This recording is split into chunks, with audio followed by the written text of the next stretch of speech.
Acid, a substance with particular chemical properties including turning litmus red, neutralizing alkalis, and dissolving some metals, typically a corrosive or sour-tasting liquid of this kind. Definition of an acid. An acid is a substance which produces hydrogen ions, H open parenthesis AQ, close parenthesis in water. For example, hydrochloric acid dissolves in water to form hydrogen ions and chloride ions.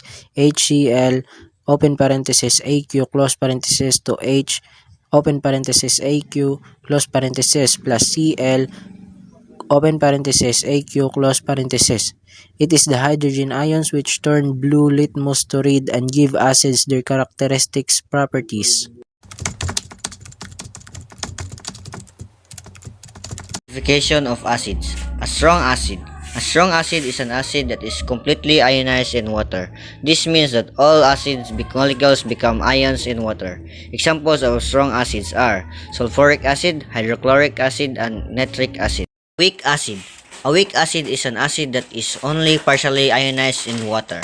This means that only a few molecules of acid become ions in water. EGS of weak acids are ethanoic acid, citric acid, and carbonic acid. Name of acid. Sulfuric acid, formula H2SO4. Hydrochloric acid, formula HCl. Nitric acid, formula HNO3. Citric acid, C6H8O7. Ethanoic acid or vinegar, formula CH3COOH. Uses of acids. Hydrochloric acid is used in the industry to remove rust from metals before they are painted. Sulfuric acid is used to make fertilizer and detergents. Ethanoic acid is used in vinegar for cooking and to preserve food such as vegetables. Citric acid is used in making fruit salts.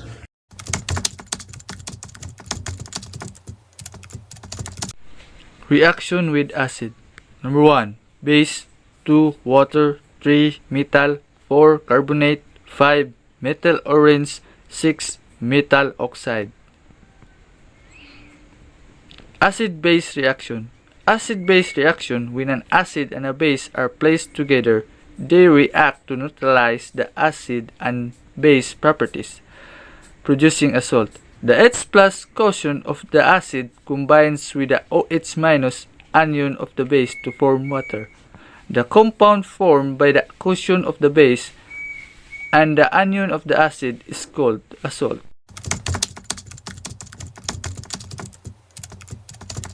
Acid-water reaction. A large amount of heat is released when strong acids are mixed with water. Adding more acid releases more heat. If you add water to acid, you form extremely concentrated solution of acid initially. So much heat is released that the solution may boil very violent, splashing concentrated. Acid-metal reaction.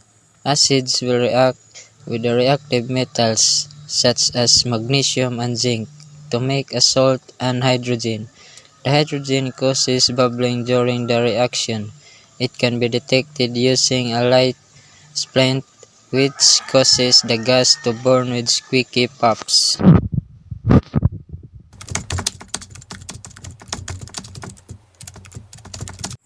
Acid carbonate reaction.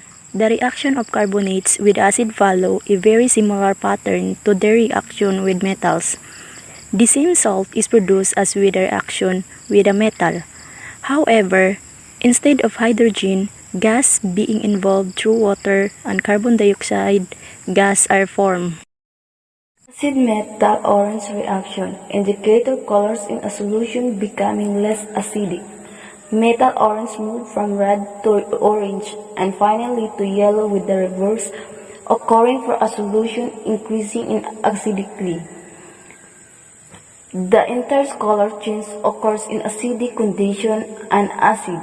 It is reddish and alkaline. It is yellow.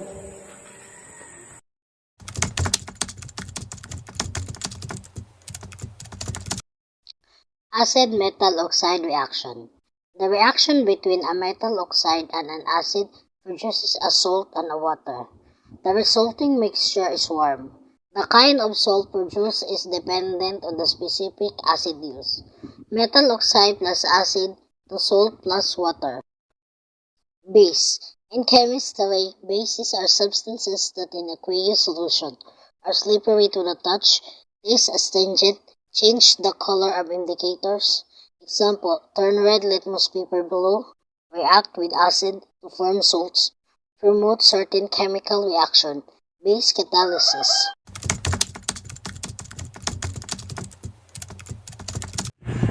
Uses of bases. First, sodium hydroxide and potassium hydroxide are used in making soaps. 2. Ammonia solution is used in window cleaners. 3. Magnesium hydroxide is used in toothpaste to neutralize the acid produced by bacteria. 4. Calcium hydroxide or slake lime is used to neutralize acids found in acidic soil. Properties of bases. First, bases taste better. Second, bases are slippery or soapy to touch. Third, bases can turn acidified red litmus to blue. Fourth, their aqueous solutions conduct electric current. Fifth, bases react with acids to form salts and water.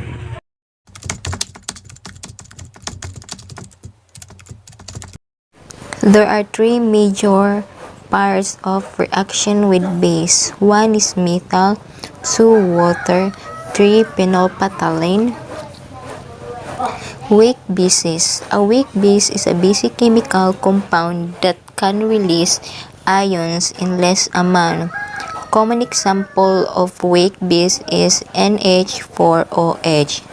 There are four examples of strong bases. One is ammonia and the formulate is NH3. 2. Methylamine and the formulate is CH3NH2. 3. Pyridine. The formulate is C5H5N. 4. Ammonium hydroxide. The formulate is NH4OH.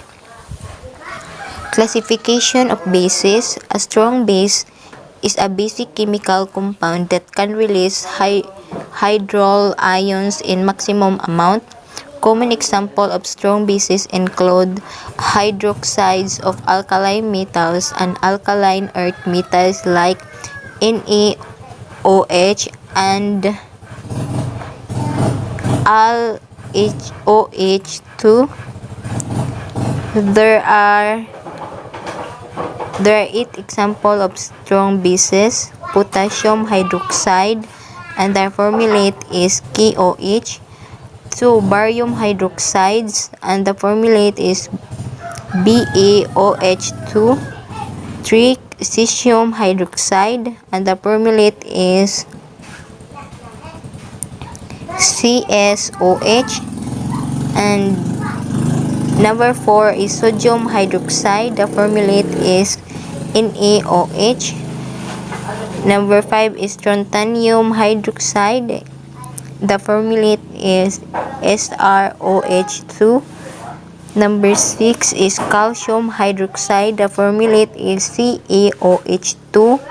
Number 7 is lithium hydroxide. The formulate is LiOH. Number 8 is rubidium. The formulate is RbOH.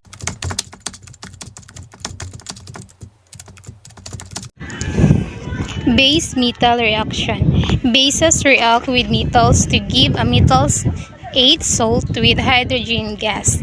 Formula: base plus metal and salt plus hydrogen gas. 2 NaOH open parenthesis AQ close parenthesis plus Zn open parenthesis S close parenthesis and Na2ZnO2 open parenthesis S close parenthesis plus H2 open parenthesis J and close parenthesis. Base water reaction.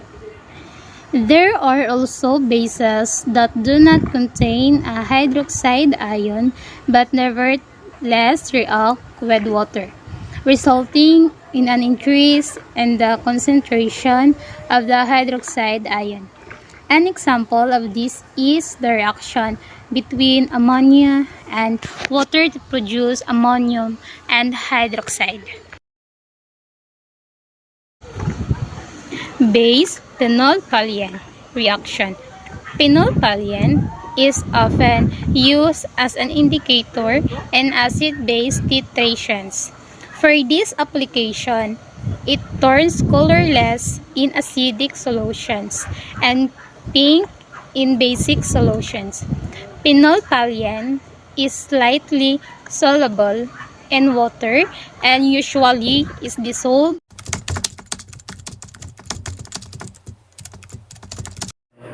Salts. When H plus ion of an acid is replaced by a metal ion, a salt is produced. H2SO4, sulfuric acid plus 2NaOH, sodium hydroxide. Na2SO4, sodium sulfate plus 2H2O, dihydrogen monoxide. Here, sodium sulfate Na2SO4 is the salt form. The chemical symbol for table salt is NaCl. Na is the gray one, Cl is the green one. Crystal lattice of sodium chloride NaCl. Salts. A salt is formed when an acid is neutralized by a base. A salt contains two parts. Metal part, cation, comes from the base. Non-metal part, anion, comes from the acid. The examples of salts. Table 1. Base, alkali, sodium hydroxide. Acid, hydrochloric acid. Salt form, sodium chloride. Potassium hydroxide, hydrochloric acid, potassium chloride, sodium hydroxide, sulfuric acid, sodium sulfate, potassium hydroxide, sulfuric acid, potassium sulfate, calcium hydroxide, nitric acid, calcium nitrate, ammonia solution, nitric acid, ammonium nitrate.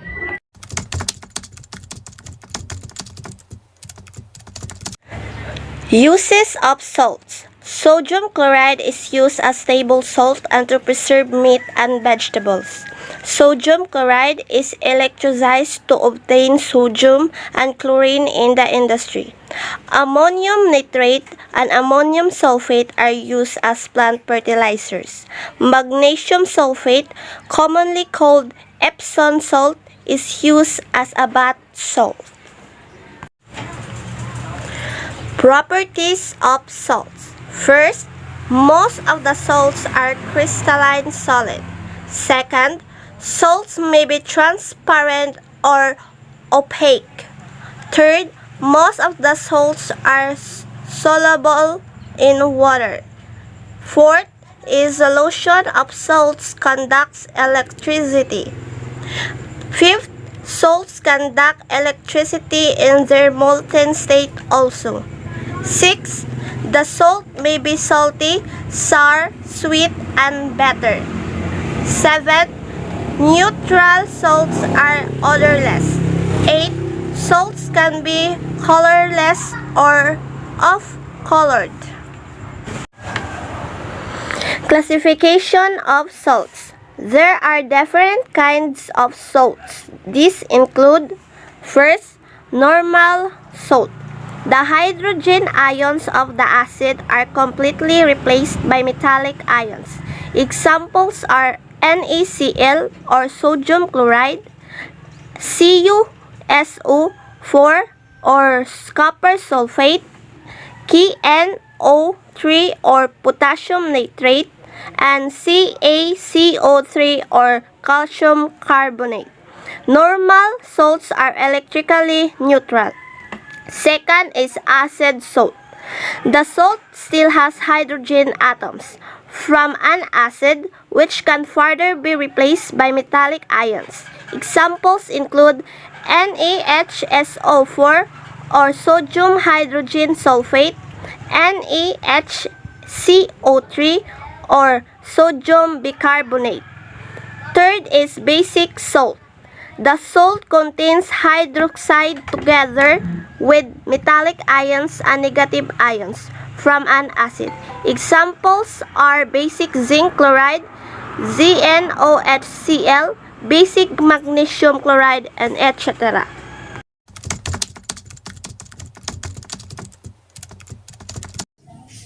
Methods in preparing salts. First, action of acid on alkali. Acid and alkali into salt and water. This process is called neutralization. Neutralization is a chemical reaction where an acid and base reacts with each other quantitatively. To carry out the neutralization of the acid and alkali exactly, a method called titration is used. Titration is a technique where a solution of known concentration is used to determine the concentration of an unknown solution.